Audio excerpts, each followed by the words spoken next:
Bom dia, gente. Tudo bem? Há quanto tempo, né? 2 feriados seguidos, um da Sexta da Paixão e o outro ponto facultativo, né? E aí uma turminha pediu para viajar e essas coisas. Bom, eu vou passar hoje um texto para vocês que vai ser o objeto do nosso trabalho de avaliação. É um texto que está no livro Conceitos Indeterminados no Direito Administrativo.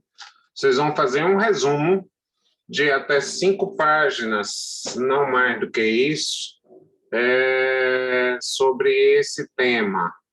E eu vou fazer uma abordagem agora, um pouquinho sobre essa questão de conceitos indeterminados, né? de o que são conceitos indeterminados e qual a sua importância no direito administrativo. Em primeiro lugar, eu devo dizer que esse tema não é, esse livro é um livro de um autor português, e, portanto, fiquem tranquilos de que está escrito na nossa língua pátria, se bem que eles dizem que nós falamos brasileiro, né? Então,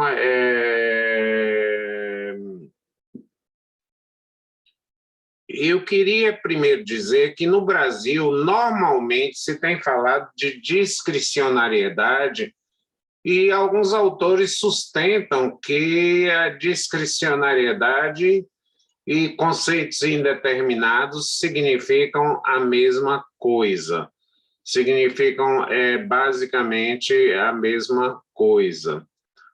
Eu penso de modo absolutamente diferente e vou tentar demonstrar essa questão da discricionariedade dos conceitos indeterminados e vamos pedir um trabalho sobre isso, passando um texto ainda hoje, até às 18 horas. Vocês devem estar no WhatsApp com esse texto, que é o texto que vai servir para a nossa avaliação, tá? Então, primeiro vamos tentar ver um dos temas mais polêmicos que nós temos no direito administrativo, que são os atos discricionários. Eu vou tentar ouvir primeiro vocês sobre, não se preocupem, porque eu sei basicamente qual é a noção geral. Alguém quer me dar uma ideia do que é discricionariedade? Alguém pode me dar uma ideia do que é discricionariedade?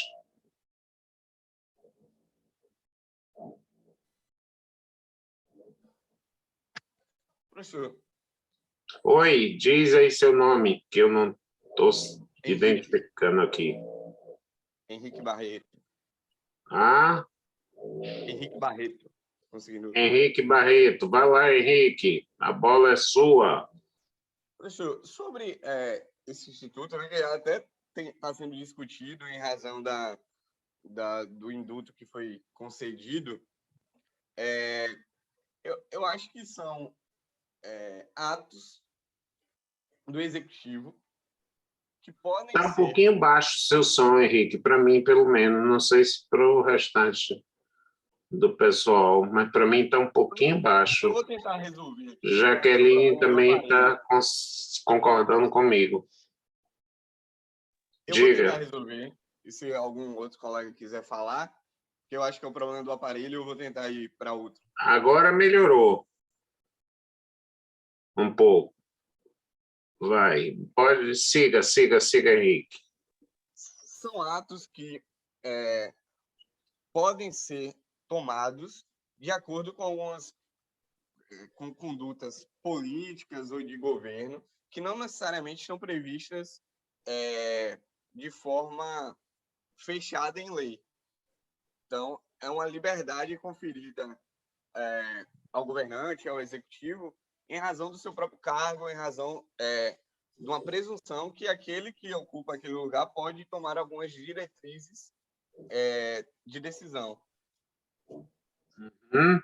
Ok, Henrique, está ótimo. Alguém quer complementar, quer, na verdade, crescer, Oi, discordar? professor. Marco Aurélio Oi, falando. Marco Aurélio. Pois não, Marco Aurélio. Professor, eu entendo como um poder de decidir independentemente de fatos opostos àquela decisão, como se fosse um direito, um poder que a pessoa tem de ir, inclusive, contra o senso comum ou qualquer coisa que demonstraria que a decisão deveria ser outra e não aquela. Perfeito, Marco Aurélio. Ótimas, as colocações estão bem. Eu é que tenho, na verdade, uma posição e digo que sou minoritário. E vejam bem o seguinte: vamos partir do pressuposto de que há uma relação assimétrica, ou seja, o que é uma relação simétrica? Quando A corresponde a B e B corresponde a A. Então, nós dizemos que há uma simetria, mas há uma relação assimétrica entre as leis e os fatos, né? Entre as leis e os fatos, né? Então, há, evidentemente, sempre a possibilidade de que eu possa produzir um fato sem que a lei o preveja, né? Então, se eu disser, olha, vocês têm que vir de azul na sala de aula, você diz manga curta ou manga comprida? Bom, sempre haverá um espaço para que o cidadão possa, na verdade, atuar. Agora, será que o legislador teria, na verdade, estabelecido uma. Ô, gente, deixem só atender muito rapidinho aqui uma ligação bem rápida. Alô? Sim.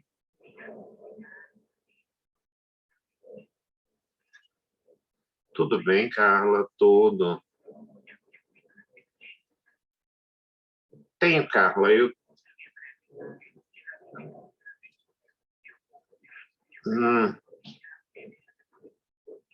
Claro.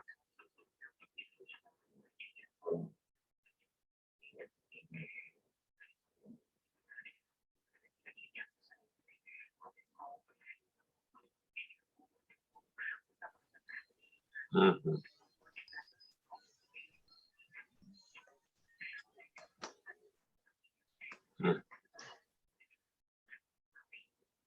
Uhum.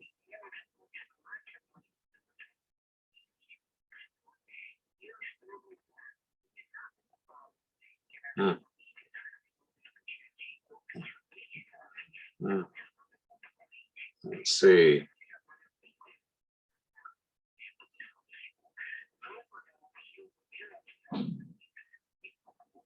Ah, ótimo, Carla. É bom porque.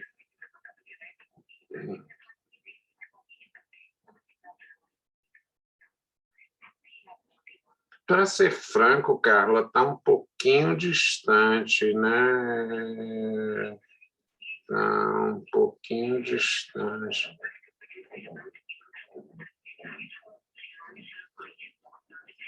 Não, eu sou bem tranquilo, mas se você puder, viu, Carla? É porque eu estou dando uma aula, mas se você puder mandar um WhatsApp ou uma coisa assim, tá certo? Aí eu retorno para você, tá bom? Não é, às vezes, uma questão de estrutura, né? Mas eu tinha com a Renata um excelente relacionamento, muito próximo. Depois ele ficou um pouquinho mais distante, né? Eu entendo as lógicas dos bancos, cada um dita a sua regra, mas eu senti um pouquinho de falta. Eu não vou lhe dizer que não senti, não, viu? Tá.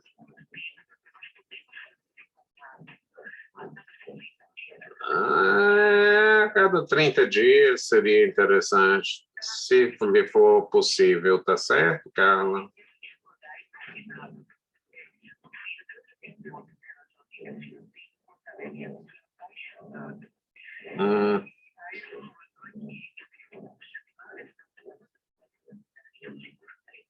Tá certo.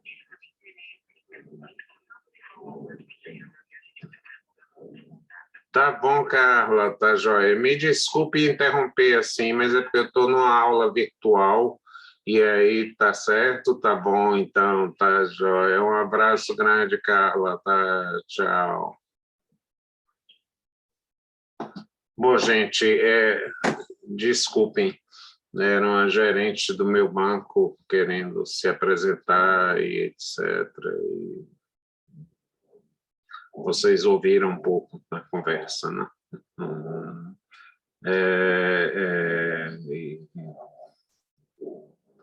E então, o que eu queria dizer a vocês é de que por que será que existem condutas discricionárias? Por exemplo, quem tem a melhor pontuação no Enem se habilita para entrar no curso de Direito da Federal. Quem tem... Estou sendo bem realista. Por exemplo, o curso de secretariado exige uma pontuação no Enem menor do que se exige no curso de Direito. Então, essa é uma regra bem fechada. Ou seja, se eu tenho tantos pontos, eu tenho acesso a tais e tais situações. Isso nós chamamos de uma conduta vinculada. Agora, onde eu devo fazer uma estrada? Será que essa conduta... Bom, uma estrada você pode fazer como você bem achar. Aí você está no campo da discricionariedade. Não há nada que lhe diga que a estrada tem que ter... será que eu tenho que fazer a pista Salvador-Itaparica? Será que ela na verdade... Eu fiquei fazendo uma piadinha, viu, gente? Sem nenhuma... abrindo um parênteses, eu fiquei muito preocupado porque os jornais noticiaram que nós compramos respiradores na pandemia por 48 milhões e o governador disse que é porque não sabia inglês e que, portanto, não entendeu bem o que era o contrato, que era com a empresa produtora de maconha. E aí eu fiquei muito preocupado com a ponte, porque o contrato é dos chineses, né? Então, se ele tinha dificuldade com o inglês, imagine com o chinês, né? Com o mandarim, alguma coisa assim, né? É uma piadinha feita para não perder o... Quer dizer, como é que seria a ponte chinesa? Eu não sei, nem vou julgar, nem vou avaliar. Mas... será que eu posso fazer uma estrada do ponto A ao B ou do ponto C ao D? Será que eu posso construir uma escola onde eu bem entenda? Será que eu posso fazer um hospital onde eu bem deseje? Será que eu posso usar as verbas do orçamento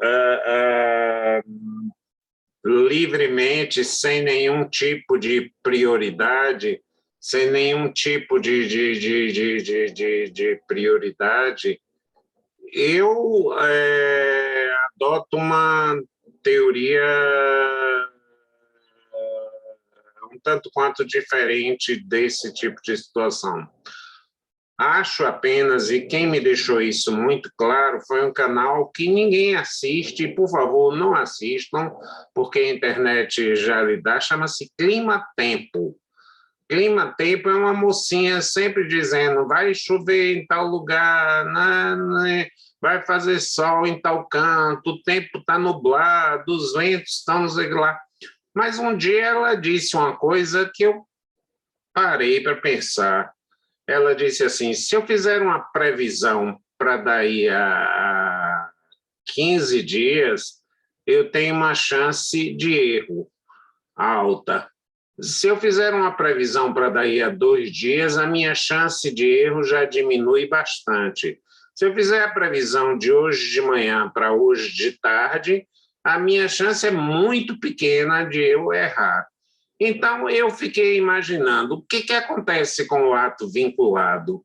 Você faz uma previsão a longo prazo para dar segurança ao cidadão, mas se você pudesse dar uma decisão mais próxima, você daria uma decisão mais eficiente, mais perfeita. Então, que a discricionariedade busca uma adaptação mais perfeita ao modelo que a gente tem. É mais ou menos o seguinte, é mais prático comprar uma roupa numa loja, todos nós sabemos disso, mas uma roupa mais perfeita vem de um alfaiate, de uma costureira, na verdade, que vai olhar, medir nosso ombro, medir etc, etc, etc, né? O nosso tamanho. Então, a decisão discricionária é mais feita sob medida, sob esse tipo de coisa. Aí vocês perguntarão, mas que medida será essa? Será aquela que vier na cabeça do governante? Será aquela que puder vir na cabeça do governante? E aí eu digo o seguinte, olha, um médico tem discricionariedade, vamos pensar dentro dessa situação. Um médico tem discricionariedade? Tem discricionariedade, porque senão você chegaria, e como hoje tem uma piada, mais uma vez, de um médico que disse assim, se você consultou antes o Google, por favor, ouçam a segunda opinião do Yahoo. Né? Então, olha, se você... Porque o pessoal já vai hoje para o médico depois de ouvir, mexe Google, né? Olha, eu acho que eu tenho isso, que as consequências são essas. E aí diz que um médico irritado com isso disse, olha, se você já ouviu o Google, por favor, tome a segunda opinião do Yahoo, não venha me encher a paciência, tá? Então, será que o médico tem discricionariedade? Tem.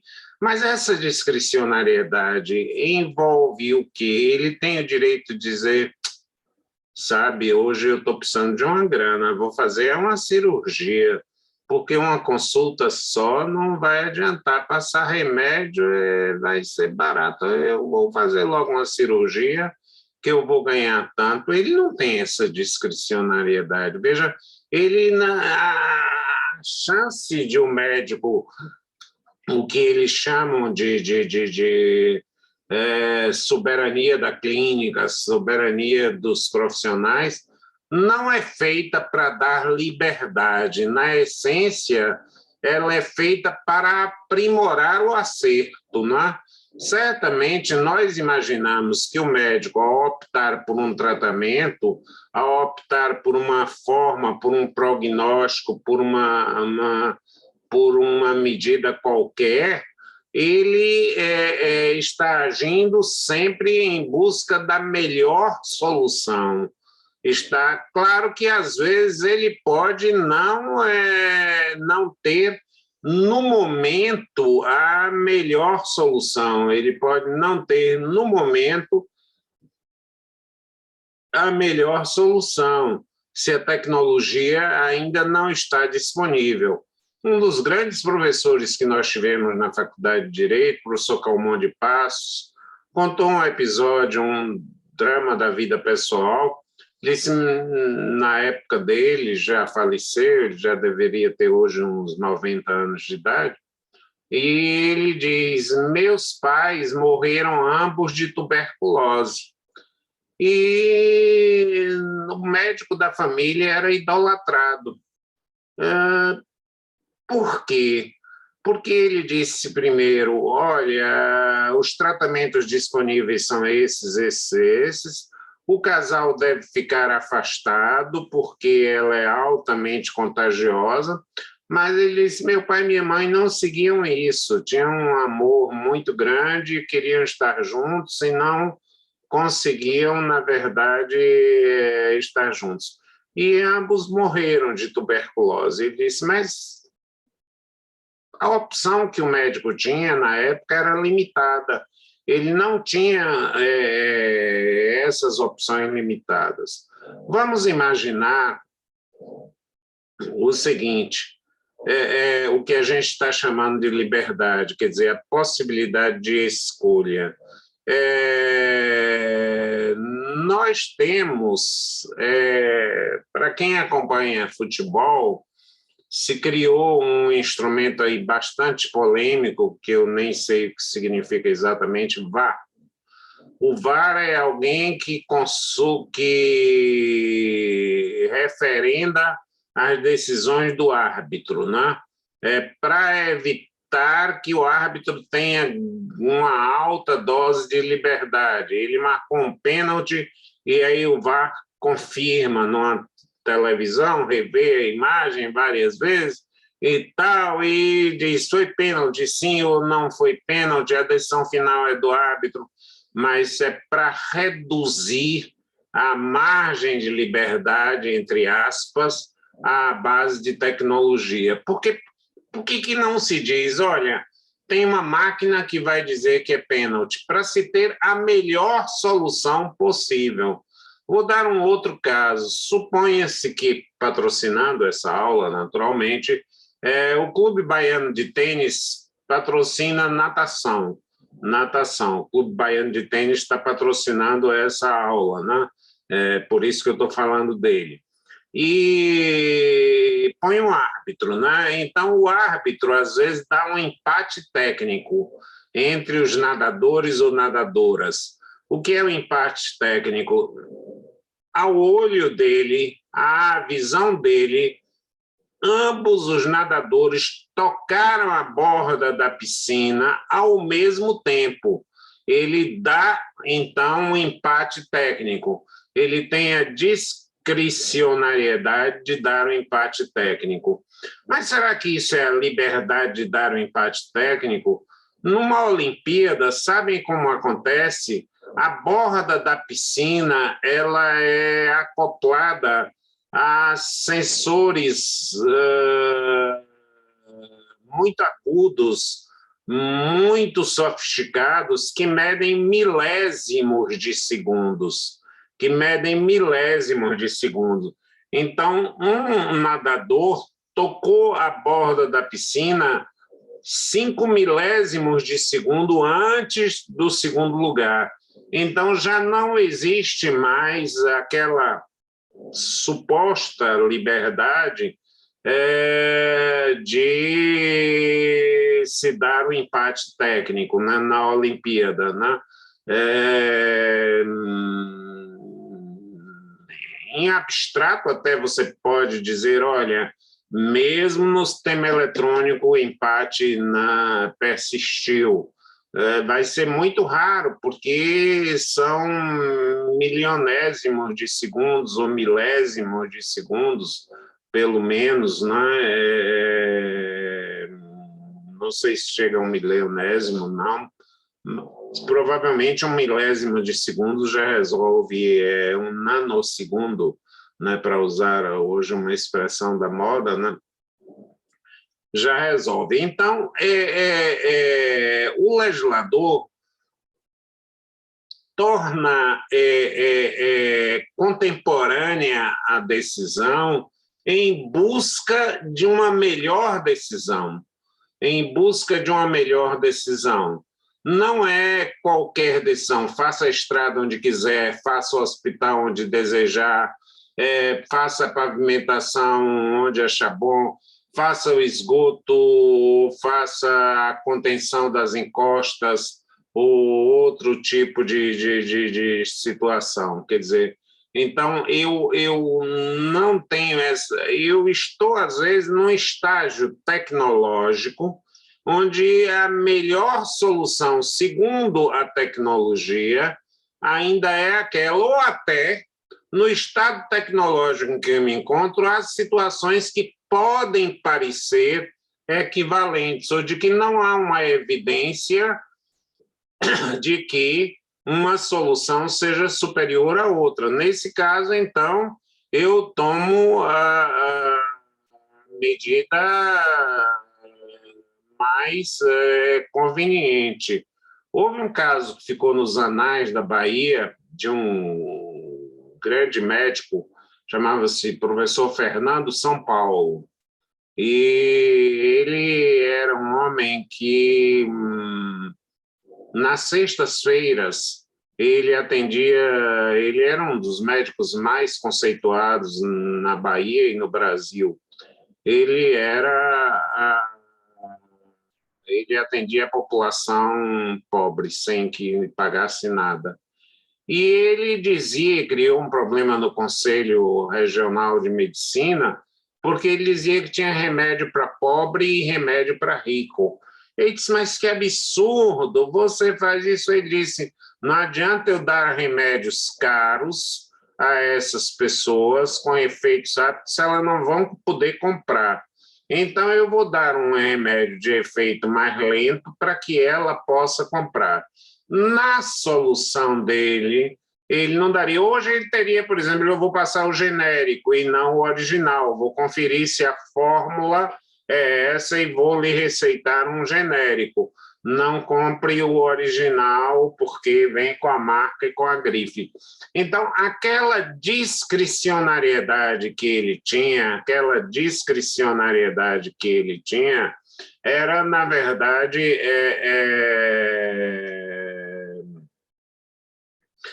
decorrente do estágio tecnológico, quer dizer, não era uma liberdade em si mesma, porque ela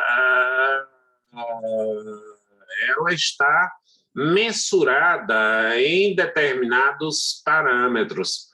Ainda dentro do parênteses aberto, contar um episódio que ficou famoso na Bahia. Fernando São Paulo foi convidado por uma família, essa sim, de muitos recursos, para participar, para coordenar uma cirurgia que era de alto risco na capital paulista, em São Paulo mesmo. E aí mandaram a passagem dele de avião e lá se foi ele. E, afinal, a cirurgia foi um sucesso, ele comandou a cirurgia. Aquilo para um médico baiano era uma coisa muito importante, sair de São Paulo para comandar uma cirurgia em São Paulo. E a família veio perguntar a ele quanto eram os honorários que eles tinham condições de pagar, etc., etc. Ele disse, não, eu já me sinto honrado em ter sido chamado aqui para coordenar essa cirurgia, numa capital como São Paulo, eu, um médico provinciano da Bahia, para fazer isso. E aí a família disse, bom, mas pelo menos nós lhe traremos, estamos aqui lhe trazendo a sua passagem de volta, queremos fazer a entrega pessoal. E ele aí agradeceu, recebeu o envelope. Quando ele abriu o envelope, era a chave de um carro de luxo. Era a chave de um carro de luxo, de alto luxo, né? Porque a família rica e muito agradecida pelo trabalho dele deu o carro de luxo. Ele acabou vendendo esse carro para fazer melhorias de atendimento à população carente, né? Bom, mas o nível de o que nós estamos chamando de escolha é um nível do nosso grau de tecnologia, porque nós não podemos admitir que no ordenamento de direito, onde, sobretudo, a regra da eficiência é pressuposto da norma, porque toda norma que não seja eficiente é uma norma arbitrária, e aí eu diferencio a discricionariedade da arbitrariedade, porque se a discricionariedade não tiver limites, nós estamos no terreno da arbitrariedade, ela significa você buscar o melhor em cada momento e em cada solução possível, né? E em cada solução possível. Isso nos remete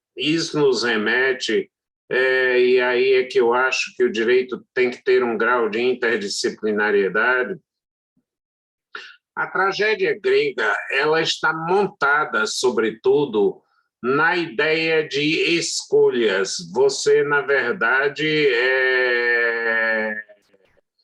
tenta, na verdade, sacrificar um bem no famoso livro romano As Cidades. Você já tinha, quando o navio está perecendo, joga-se primeiro as cargas de perecíveis, depois se faz isso, etc., etc.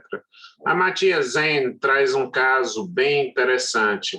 3 meninos se apresentam portando uma gaita, e um deles diz: senhor diretor da escola, eu queria que o senhor dissesse que eu sou o dono dessa gaita, porque fui eu quem achou essa gaita, e agora esses dois estão querendo ser donos dessa gaita.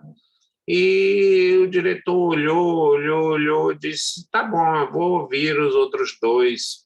Se você achou, em princípio, não tem dono, o normal é que seja sua.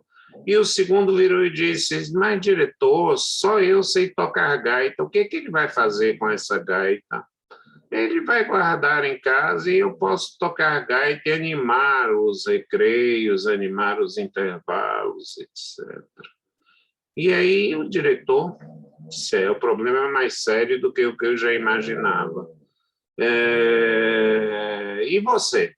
Por que você quer a gaita? O que você tem a ver com isso? Um achou, o outro sabe tocar.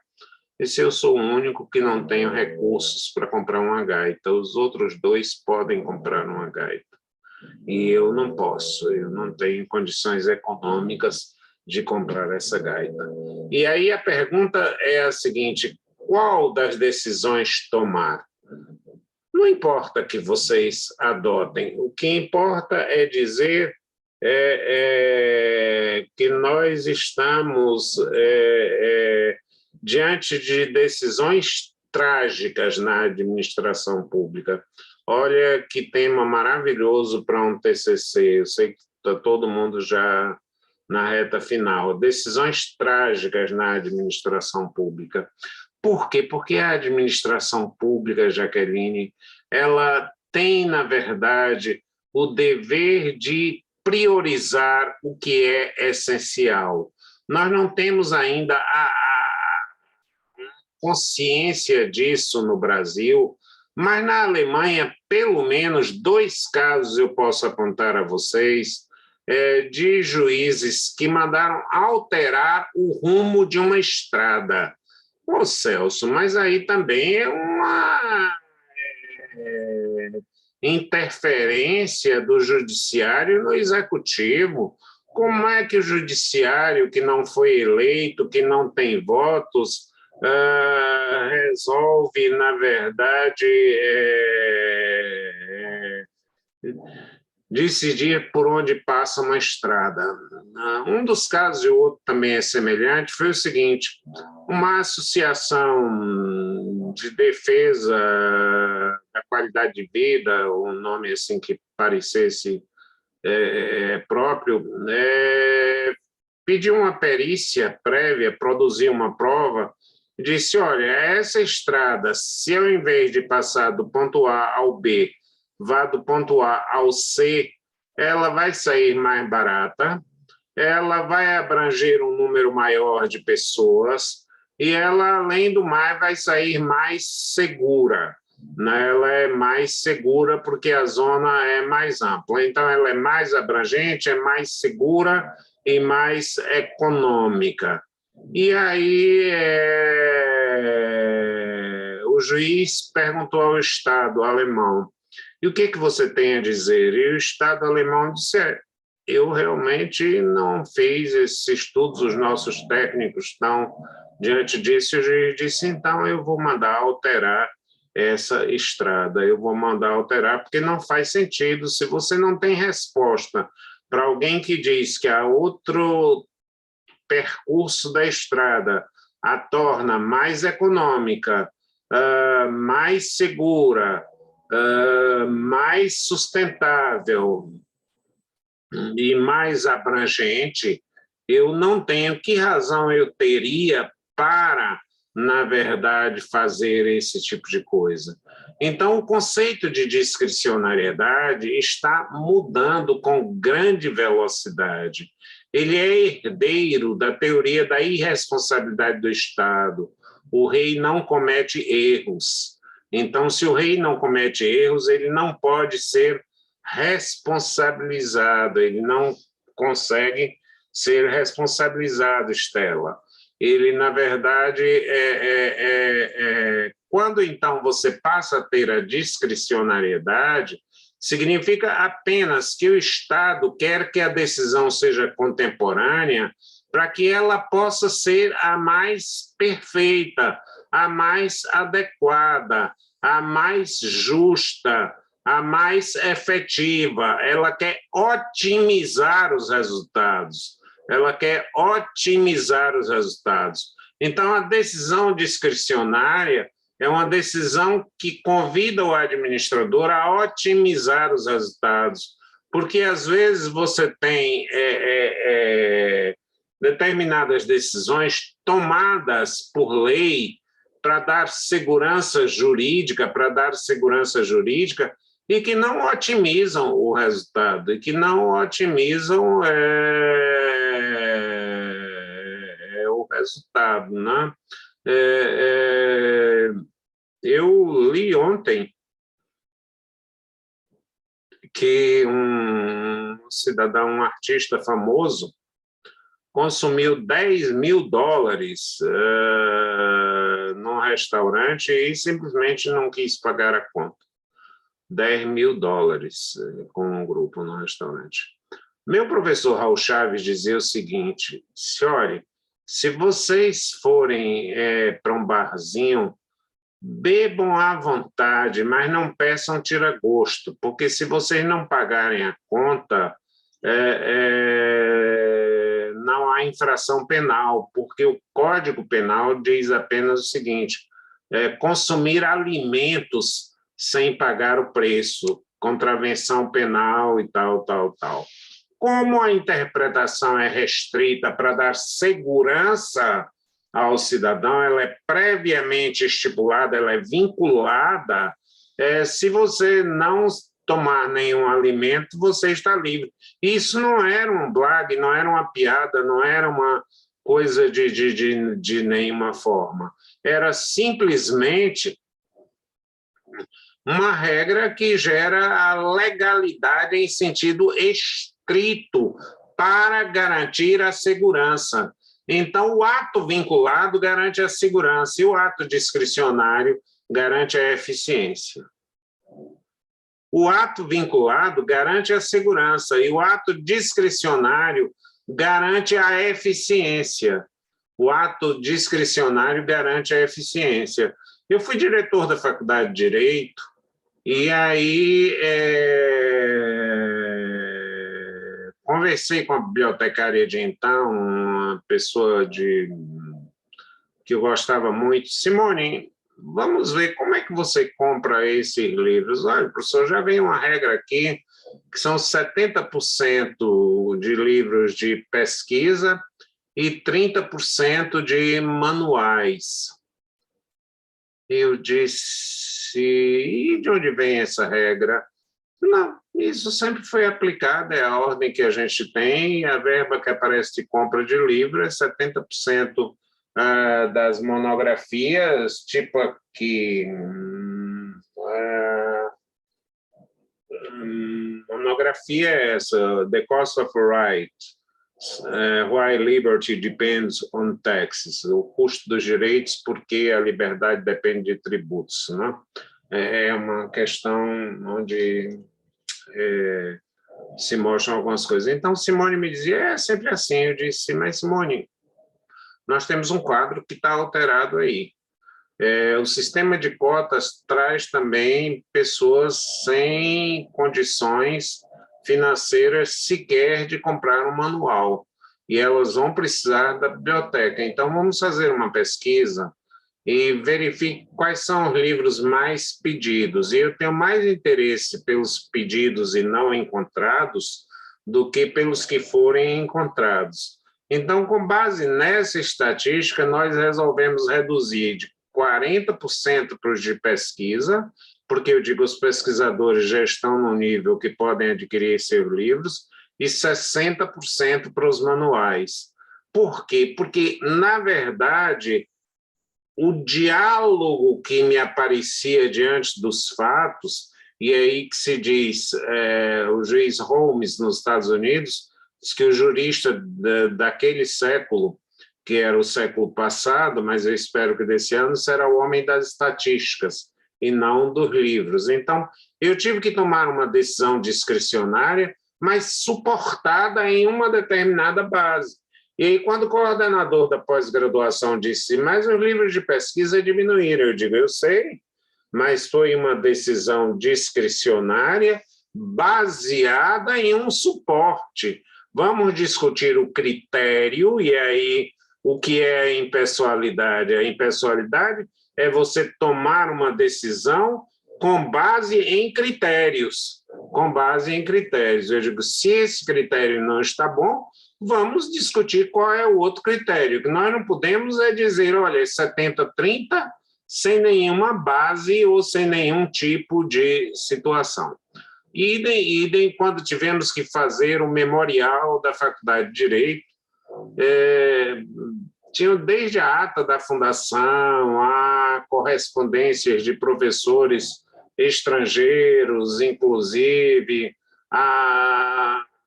os debates que se travavam na congregação, e aí tinha um custo. E eu tinha uma verba que podia aplicar em livros ou em memorial.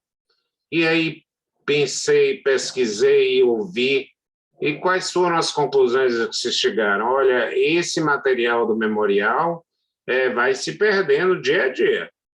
Daqui a um mês você já não vai ter o mesmo material para recuperar. Daí a um ano é muito menos. E os livros você pode comprar mais tarde. E eu aí optei pelo memorial. É uma escolha trágica, não é uma escolha trágica, mas você tem que verificar qual dessas escolhas causa a menor tragédia, qual dessas escolhas causa a menor tragédia, né? Onde investir, por exemplo? Quer dizer, o que eu quero tentar mostrar a vocês é de que a discricionariedade não é um cheque em branco para o administrador. Eu estou intitulando essa conversa de revisitação da discricionariedade. Esse é o título da minha dissertação de mestrado na década de 90, vocês nem nascidos eram. Na década de 90, eu escrevi Discricionariedade Revisitada. Tá? Então, vamos pensar que a discricionariedade é você adaptar a decisão aos fatos do momento. Então,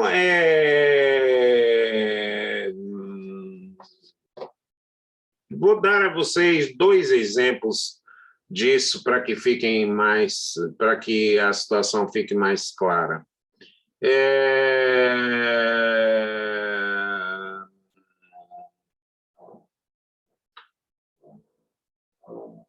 Há pesquisas no Brasil, e que são semelhantes no mundo inteiro, que, por exemplo, o SUS, o Sistema Único de Saúde, que a gente fala muito mal dele, mas que na verdade, é uma bela criação, apenas nós precisamos aperfeiçoá-lo, expandi-lo. Claro, antigamente as pessoas, para terem acesso à saúde, tinham que ter uma carteira do INPS, tinha que ter uma carteira para mostrar que contribuíam para o INPS, pelo menos, Instituto Nacional de Previdência Social.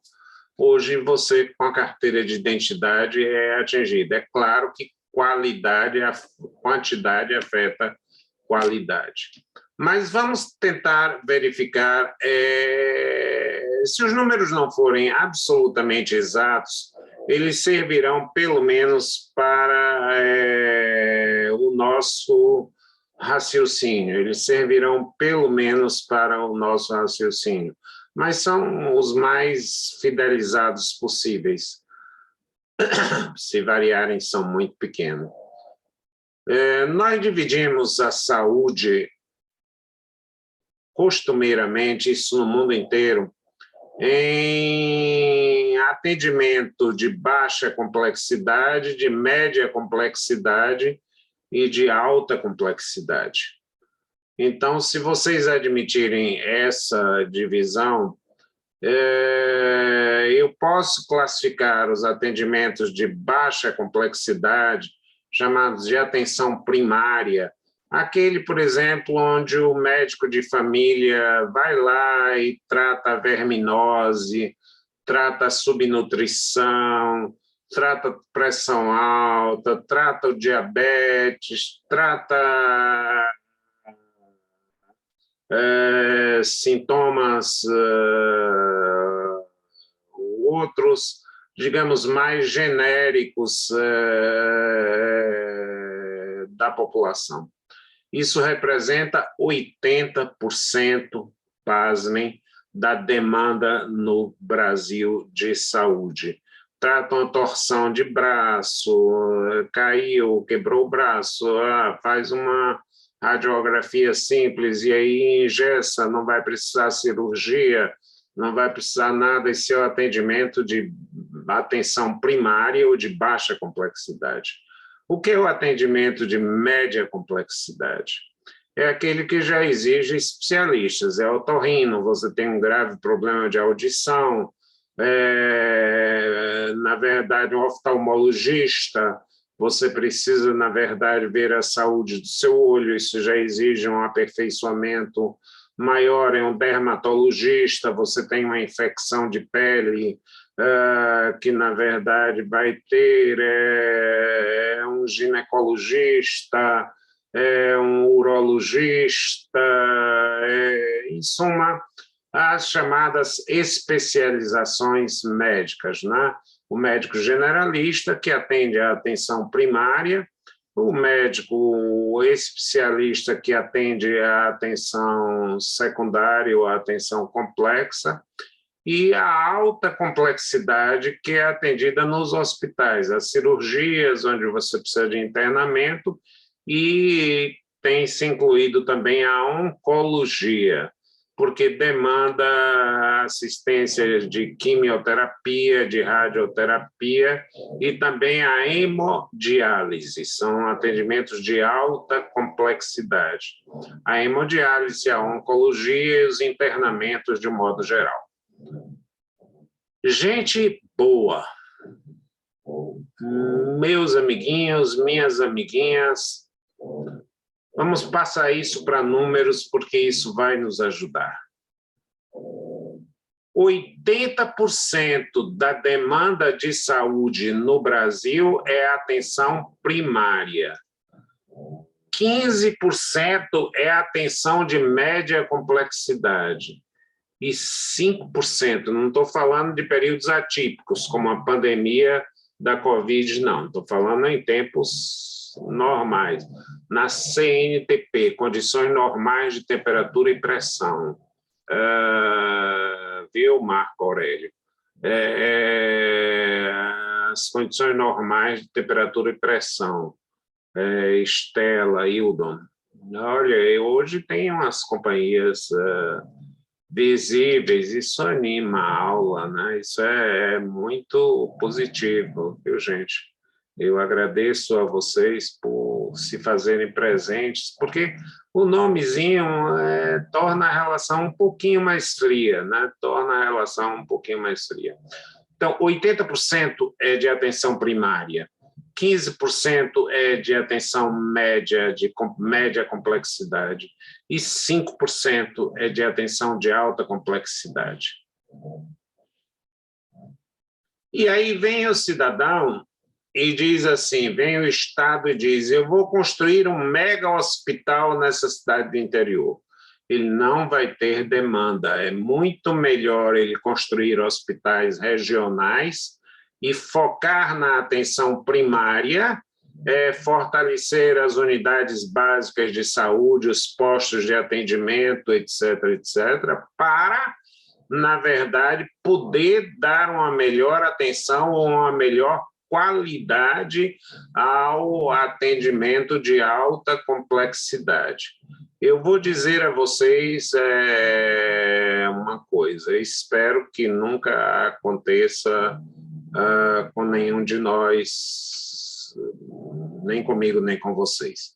Mas se um de nós tomar uma facada ou sofrer uma queimadura importante, ainda que tenha recursos, não queiram ir para a Aliança, não. Diga assim, eu quero ir para o Hospital Geral do Estado. Aí você vai dizer, nossa senhora, você vai querer ir para o Hospital Geral do Estado? Isso é porque os médicos de lá estão muito mais treinados em trabalhar com facadas, com queimaduras, com esse tipo de coisa.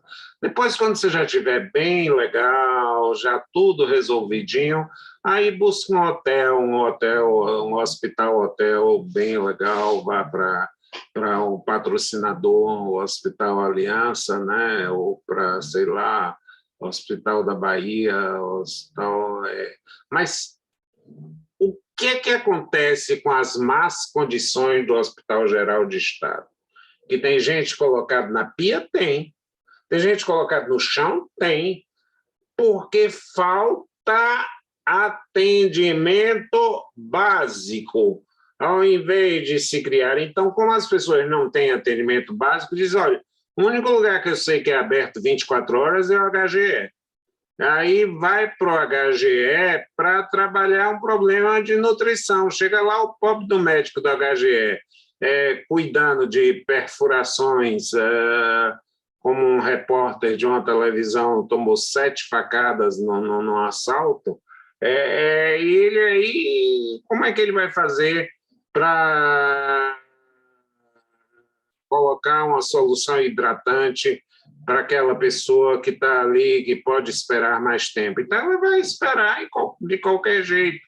Mas se você tivesse o posto médico que pudesse tratar aquilo, você esvaziaria o Hospital Português. Então, o Hospital Geral do Estado, porque o Português também patrocinou. Então, a discricionariedade, ela é o momento da decisão diante de escolhas trágicas. Conveniência e oportunidade, que é uma palavra que vocês já ouviram várias vezes, é do administrado, não do administrador. Eu tenho que verificar o que é mais conveniente para o administrado e não para o administrador. Eu me lembro de uma cidade onde o prefeito era um grande criador de cavalos. Sabe o que ele fez? Fez imagens de cavalo em bronze, mais de 20 pela cidade. Será que isso está no campo da discricionariedade dele? Será que a cidade precisava de cavalos em bronze ao invés de saneamento básico, de redes de esgotos tratadas que evitam esse tipo de coisa? Nós temos pessoas morrendo no mundo afora de malária. Malária é uma doença tratável e prevenível, né? E, no entanto, morrem pessoas de malária. Quer dizer, será mesmo que as nossas prioridades eram construir estádios ao invés de hospitais? O estádio de Manaus, ao que eu saiba, vou pesquisar para ver se confiro ou se desminto, foi transformado numa unidade penitenciária, porque não tinha como, na verdade, fazer isso. O estádio da Fonte Nova, gente, está servindo para casamentos, para cultos religiosos. Essas igrejas que fazem congressos, e nada contra a liberdade de crença e de culto, com 5, 10 mil pessoas, alugam a Fonte Nova. Quer dizer, mas será que um pai de família não preferiria ter o seu filho atendido mais rapidamente no Hospital das Clínicas, que é um hospital universitário, do que ter um belo estádio da Fonte Nova, onde eu acho que o Bahia joga e deve ganhar hoje, né? Então, qual é a prioridade que nós temos que estabelecer? Discricionariedade envolve juízo de prioridade. Discricionariedade envolve juízo de prioridade. Se nós não tivermos... quando você fala de escassez de recursos, você tem que, na verdade, estabelecer prioridade. Sabe como eu comecei a descobrir isso? Tem todas as coisas que vêm para o nosso bem. Eu era um jovem professor iniciante, e aí a minha turma tinha mais de 100 alunos. Naquela época não se controlava isso, não. Aí entrando, quer matricular, vai e tal. Eram 100, 110 alunos. E tinha um outro professor que tinha 12, 14 alunos. Aí eu fui o diretor, cheio de razões. Aí eu disse, olha, eu queria trocar de sala com o professor fulano, porque minha turma, todo mundo tem gente sentada no chão, tem gente brigando, é uma disputa, eles estão chegando meia hora antes para conseguirem um lugar sentada, e enquanto que o outro professor está com a sala que cabem 100 pessoas, tá? E a minha sala de 14. Aí o diretor virou e disse, meu filho, você já olhou o nome da sala em que esse professor dá aula? E eu disse, fulano de tal. E você sabe quem é fulano de tal? É o pai desse professor. Ele só dá aula na sala que tem o nome do pai do professor, do pai dele. Ele só dá aula nessa sala que tem o nome do pai dele. E olha, eu, na verdade, confesso a vocês que eu me dava com o diretor, ele gostava de mim, e eu não disse droga, não, eu disse uma expressão menos acadêmica. Eu disse uma expressão menos acadêmica. Ele disse, pois é, mas aí o que a gente vai fazer?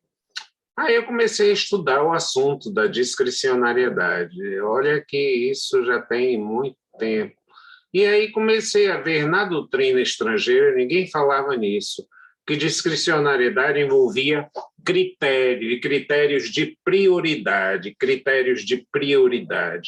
E eu disse, olha, esse não é um critério de prioridade. Esse é um critério de ordem afetiva, de ordem pessoal. Na casa dele, ele pode botar um quarto com o nome dele. Eu era rebelde, ele nunca me perdoou por isso, né? Mas aqui nós temos que ver o interesse público e a discricionariedade, embora o diretor possa designar as salas que ele bem entender, tá vendo? Ainda bem que hoje nós temos aulas virtuais, aí eu não teria tido essa disputa e nem teria estudado discricionariedade, né? Nem teria estudado discricionariedade, Estela, nem Davi, viu?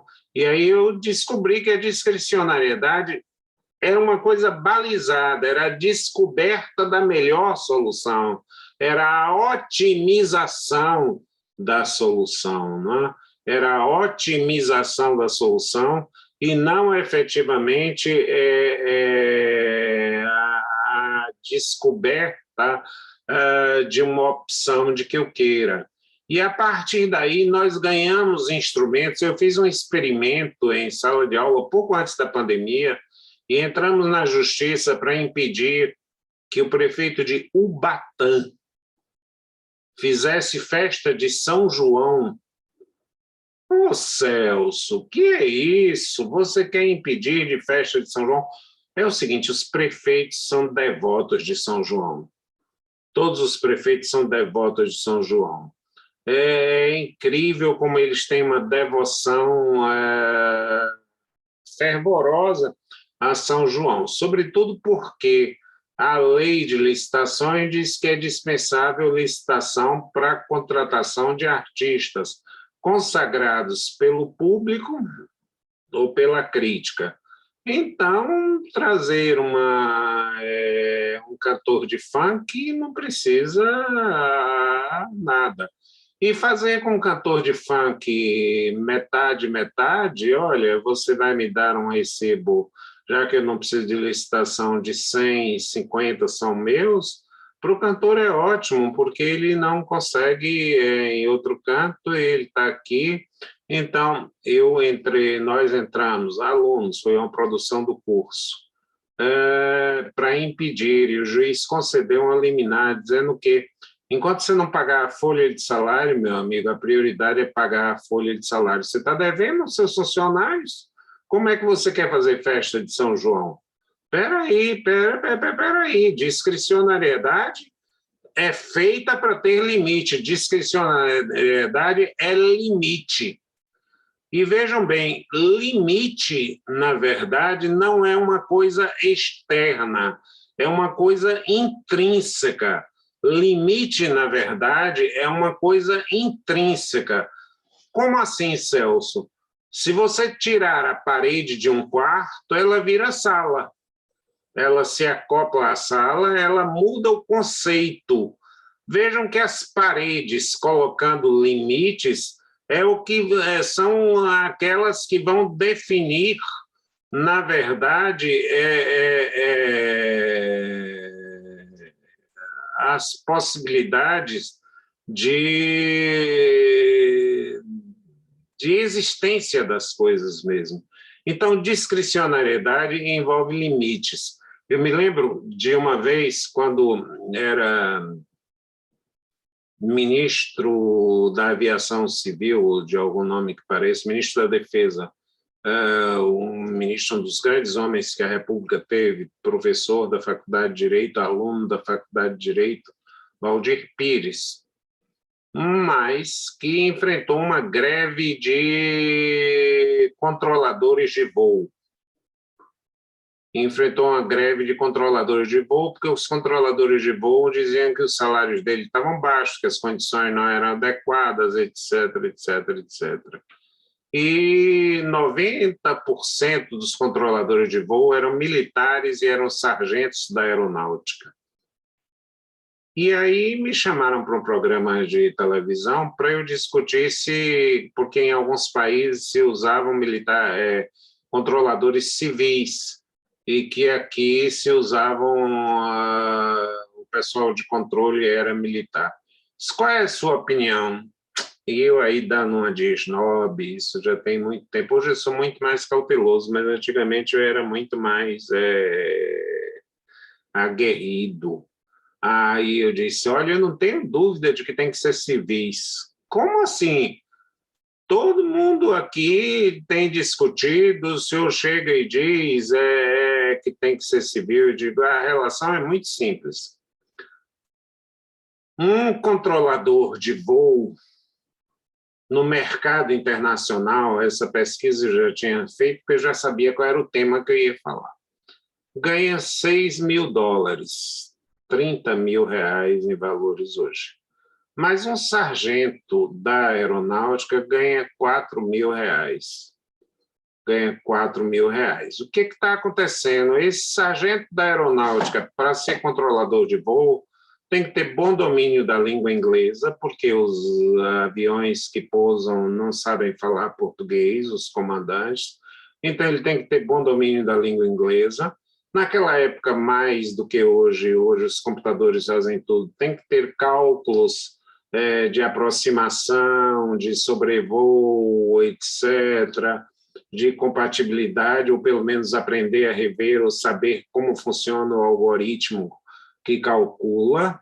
Então, eles são diferenciados. E o que está acontecendo? Nós estamos perdendo controladores de voo para empresas americanas e até para empresas sul-coreanas. E comecei a mostrar, até a Coreia do Sul toma controladores de voos nossos aqui, porque eles são sargentos da aeronáutica. Sim, mas e aí? Não poderiam manter os mesmos sargentos aumentando? Eu digo, vá perguntar ao capitão, ao general, se ele concorda com isso, em que um sargento da aeronáutica ganhe 30 mil e ele ganhe 18, 14, 15. É impossível você manter uma hierarquia, uma disciplina, onde só os sargentos da aeronáutica vão ganhar 30 mil reais, enquanto que um tenente, um capitão, um major vai ganhar metade disso, se muito. Né? Então, é impossível. Quer dizer, vejam, é uma discricionariedade, mas você chega e aponta na discricionariedade para uma única solução.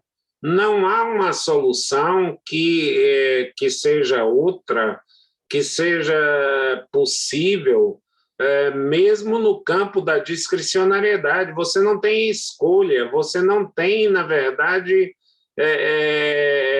possibilidade de tomar outros caminhos.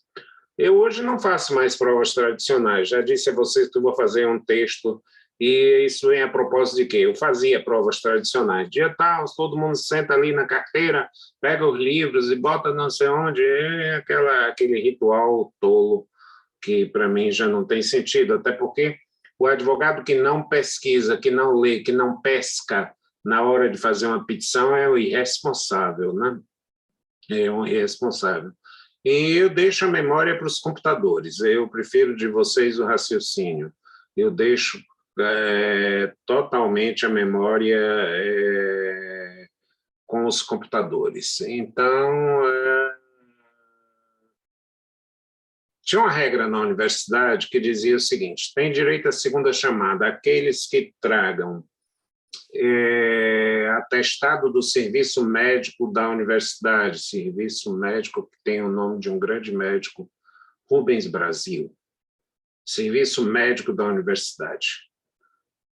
Ou, por motivo relevante, a critério do professor. Lascou-se. Que diabo de critério relevante a serviço do professor? E eu sempre implicava com isso. Eu digo, se for um professor mais liberal, vai conceder para todo mundo, se for um mais rigoroso, vai negar para todo mundo. Onde é que a gente fica isso? Por que diabo se botou essa possibilidade?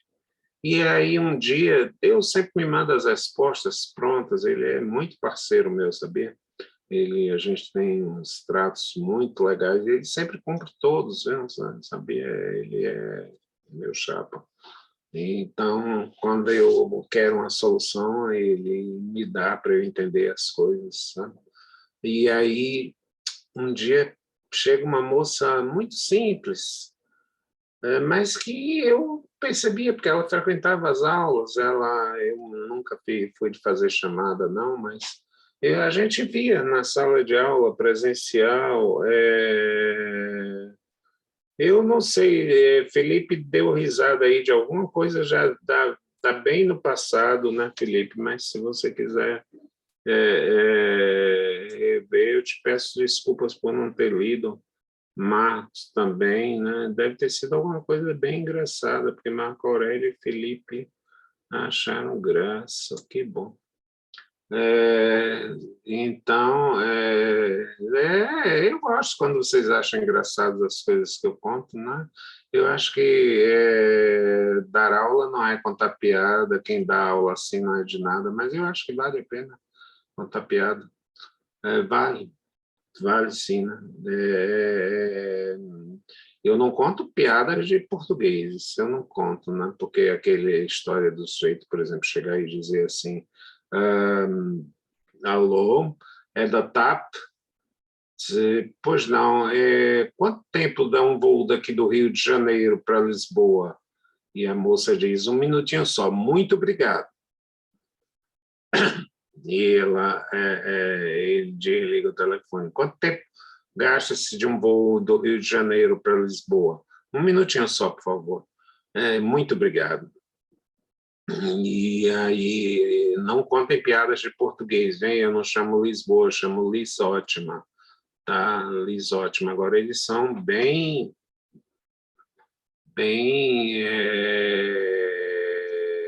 limitados, né, professor? Eu não vou chamar a Regina de limitados, eles são, assim, textuais demais, né? Uma vez eu liguei para uma livraria e disse, e vocês fecham amanhã, era um dia de sábado? Não, senhor, não fechamos amanhã. E lá fui eu no sábado. Quando chego, fechado. Daí voltei na segunda e reclamei. Mas os senhores me disseram que não fechavam dia de sábado. Sim, é verdade, não fecharam, mas eu estive aqui, não estava aberto. Pois, senhor, se nós nem abrimos, como podemos fechar? Se nós nem abrimos, como podemos fechar? Eu digo, tem sua lógica, né? Tem sua lógica. Mas um dia uma aluna chega no fim da aula toda envergonhada, eu me lembro.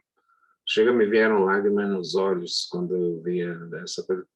Porque me parecia uma menina muito séria. Professor, eu tenho um assunto muito sério com o senhor, eu vou entender se o senhor não acatar, mas eu preferia acabar a aula, posso tomar 5 minutos do seu tempo? Disse, claro, tranquilo. Se eu moro na plataforma, eu disse, sim, tá. E eu moro sozinha com minha mãe. E eu disse, e minha mãe tem crise de epilepsia. E eu disse, puxa vida, mas está fazendo tratamento, tomando medicação? Tá, mas mesmo assim, às vezes acontece. E quando eu ia sair, ela começou a ter uma crise, a se debater muito fortemente na cama e tal.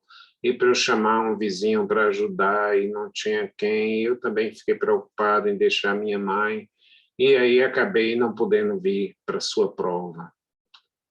E será que o senhor consideraria isso relevante? Eu disse, claro. Se isso não fosse relevante, eu iria lhe reprovar se você deixasse sua mãe lá com crise de epilepsia para vir fazer a prova. E ia dizer que você, na verdade, não tinha. Então, vejam, há uma discricionariedade aí? Sim, mas há uma solução única? Vocês, juízes, não obrigariam esse professor a dar a prova? Eu acho que sim, porque o que pode haver de mais relevante do que a filha cuidar de um problema de saúde da mãe num determinado momento? Quer dizer, então a discricionariedade às vezes conduz a uma única solução possível dentro de determinada situação. Quer dizer, não há possibilidades de você, na verdade, escolher algum tipo de produto ou escolher algum tipo de solução. Uma vez um secretário de saúde me perguntou que iam distribuir preservativos masculinos e ele disse, olha, tem uma diferença de preço muito grande entre um e outro. Eu disse, não me interessa. Essa que tem o preço mais caro demonstrou que o índice de falha dela é de 1 em 1 milhão. E essa daqui é de 1 em 100 mil. Então, você, na verdade, vai ter que comprar a de 1 em 1 milhão. Não interessa aqui você iludir as pessoas, você vai dizer que é de 1 em 1 milhão. Então, você, como não vai distribuir nem 1 milhão, você vai ter um alto índice de segurança de que nenhuma falhe. Mas se você vai distribuir mais de 100 mil, você vai ter seguramente alguém que falhe. Então, a discricionariedade conduzia a um único destino, quer dizer, a um único lugar, não é? A único caminho, efetivamente, para a solução. Eu queria saber se vocês têm alguma coisa a objetar nessa linha do que a gente está falando de discricionariedade, que eu estou chamando de discricionariedade revisitada, ou seja, de outro ângulo da discricionariedade. Porque nós ouvimos as posições tradicionais, as posições que todos nós aprendemos, eu, inclusive, né? E agora eu estou colocando a vocês uma contrapartida, né? E quem gostaria agora de dizer alguma coisa? Professor Marco Aurélio falando. Marco Aurélio, muito bem, Marco Aurélio. Professor, após essa exposição do senhor, as ideias ficaram mais claras, porque eu acredito que eu confundia a discricionariedade como sinônimo até de arbitrariedade. Uhum. Não é? E aí nós começamos, pelo menos eu comecei a entender que existem mais elementos a serem considerados nessa discricionariedade, não apenas a simples vontade daquele que vai determinar o que for para ser determinado. Perfeito, Marco Aurélio. Eu fico feliz em que esse debate esteja vindo, porque, na verdade, isso é uma conclusão sua. Não é porque eu estou ensinando isso, o professor quer que coloque isso.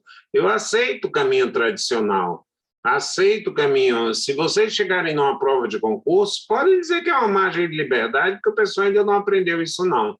Jaqueline, quer dizer alguma coisa, Jaqueline? Eu concordo com o colega, concordo com o Marco Aurélio. Eu também tinha essa noção mais de arbitrariedade do que desse conceito novo que o senhor trouxe. Então, realmente clareou minhas ideias também.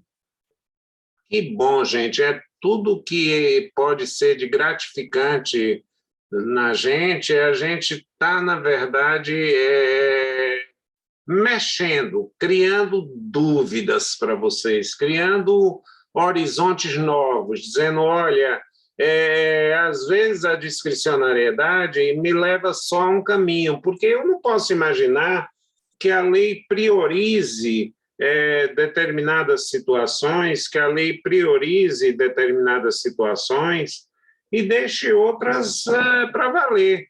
Então, a vinculatoriedade, o ato vinculado, ele preserva a segurança.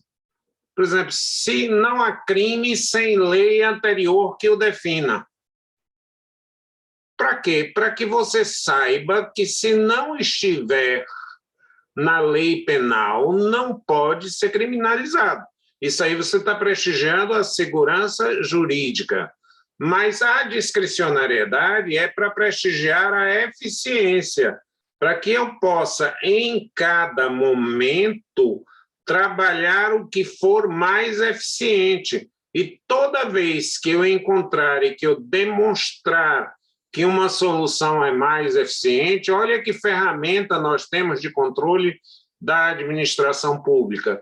Se você demonstrar, por exemplo, que o bairro tal tem mais carência de alunos do que aquele outro onde se pretende construir a escola, você pode pedir ao juiz que faça alterar a escola. E vamos, porque se você tiver motivos, porque você não pode entender como um ato de vontade. E aí eu disse, na década de 90, a vontade em direito privado é a excelência e a vontade em direito público é a excrescência. Por quê? Porque eu não posso ter a minha vontade quando eu administro, quando eu ministro para alguém, quando eu, na verdade, estou a ministrar para outra pessoa. E a vontade, a conveniência, a oportunidade são do administrado, nunca do administrador. não são as minhas preferências. É ato de improbidade administrativa eu dizer tinha que construir um hospital na minha terra, onde eu nasci e tal, e me criei, tinha que deixar uma obra que marcasse, não podia passar nesse cargo sem fazer essa obra. Peraí, é por critério hereditário de nascimento que você vai fazer essa obra? Ou você tem que medir, na verdade, esse tipo de coisa? Escrevam uma palavrinha aí que vocês vão ver depois. Administração dialógica. Não é dialogando com vocês, não, é dialogando com os fatos, é dialogando com as premissas e verificando, dentre as casas em encostas, quais são as de maior risco. Quer dizer, eu não posso, na verdade, trabalhar verbas para contenção de encostas, deixando as de maior risco e priorizando as de menor risco. Então, vejam que a discricionariedade pode se afunilar numa solução única.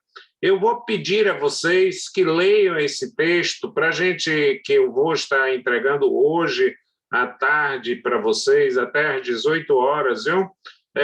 Podem ler a partir de segunda-feira, e que vai ser um resumo dele em 5 pagininhas, né? O poder de síntese, eu adoro o poder de síntese, gente.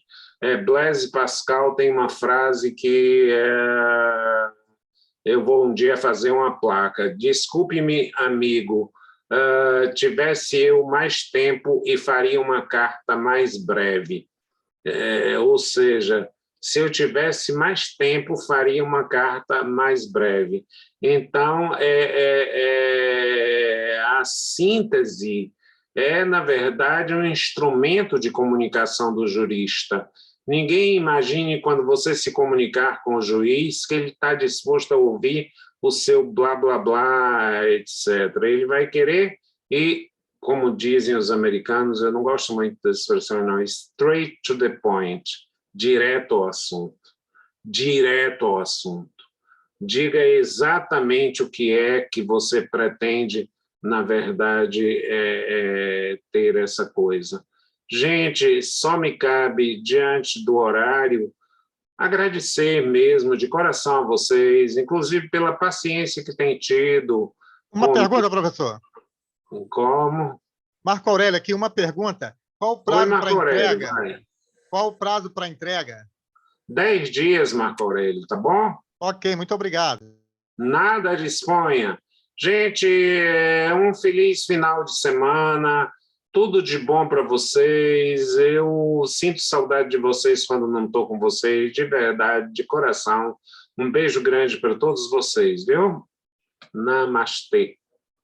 Tchau, professor. Muito obrigada pelas reflexões. Tchau, professor.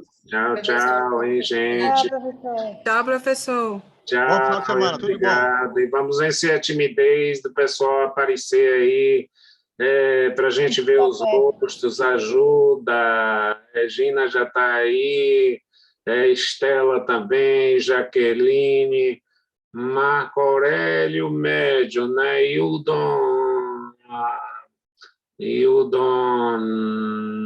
sim. Né? Então, mas pouco a pouco a gente vai, é tudo um aprendizado. Eu mesmo estava aprendendo, graças a Deus, eu comecei a dominar essa maquininha. Olha, eu já sei assim, encerrar, agora eu vou escrever encerrar. E sabe o que vai acontecer? Vocês não vão poder falar comigo, a não ser pelo WhatsApp. Eu vou botar, eu sou mal, encerrar para todos.